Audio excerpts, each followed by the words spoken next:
खुदावंद यीशु मसीह की सलामती आपके साथ हो। आज 26 अप्रैल 2023 है। मत्ती रसूल की मार्फत लिखी गई इंजील मुक़द्दस के आयत बाय तफसीरी मुताला को जारी रखते हुए आज हम 16वें बाब की पहली आयत पर गौर करेंगे। इसमें यूँ लिखा है, फिर फरीसियों और सदूकियों ने पास आकर आजमाने के लिए उससे दरख्वास्त की कि हमें कोई आसमानी निशान दिखा। आमीन। ये लोग आपस में इख्तलाफ राय रखते थे, यानी फरीसी और सदूकी, लेकिन यीशु मसीह की मुखालफत करने में एक राय और मुतफिक थे। उनका मुतालबा था कि हमें कोई आसमानी निशान दिखा। इस मुतालबे से उन्होंने जाहिर किया कि हम कायल और मुतमिन होने को तैयार हैं। ये निशान उन निशानों के अलावा हो जो अब तक उन्होंने देखे थे। मसीह खुदा ने उनको बेशुमार निशान दिखाए थे। यीशु मसीह का एक एक मौजज़ा निशान था, मगर उनसे काम नहीं बना।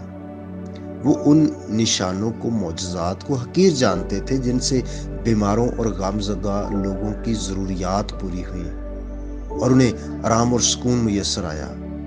वो ऐसे निशान चाहते थे जिनसे उनके अपने गुमंड और तजस्सुस की तसल्ली हो। जो शहादतें दी गई थी वो एक ऐसे जहन को जिसमें तासब ना हो, उसको मुतमिन करने के लिए काफ़ी थी। मगर चूंकि ये मगरूर तबीयत के लोग थे, इसलिए इनके लिए काफी ना थी।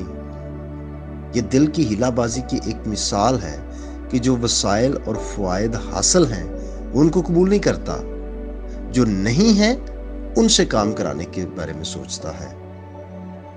और फिर इनका कहना था कि ये आसमानी निशान हो।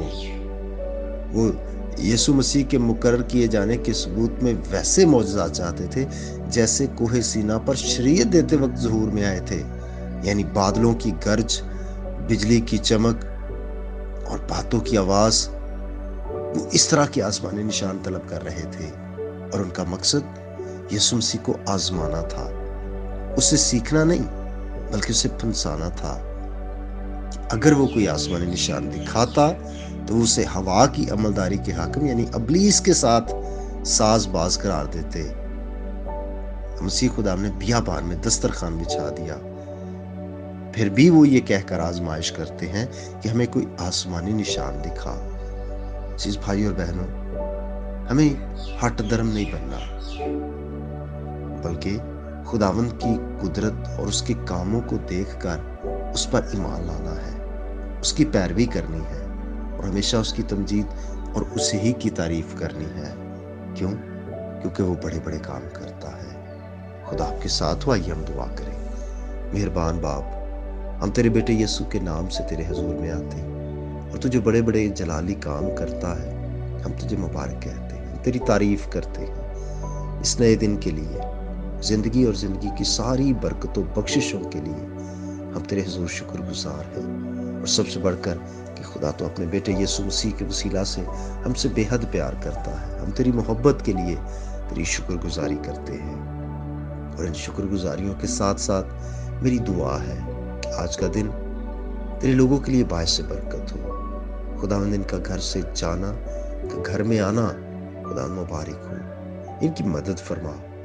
जो बीमार हैं उनको सेहत अता कर। ऐ खुदा, जो लोग मसाइल और परेशानियों का शिकार है, दुखों का शिकार है, खुदावंद तू उनकी भी मदद फरमा। और आसमान जो अच्छा खजाना है तेरे लोगों के लिए खुले और अपने लोगों को बरकत देकर जरूरतों को पूरा कर। यीशु मसीह के नाम से आमीन। मेरा नाम पास्टर बिशारत है और ये पैगाम आपको इवेंजेलिकल चर्च अड्डा की तरफ से भेजा गया। अब तक हमारा चैनल सब्सक्राइब नहीं किया तो अभी सब्सक्राइब करें और बेल आइकॉन को क्लिक करके हमारी लेटेस्ट वीडियोस के बारे में अपडेट जानें।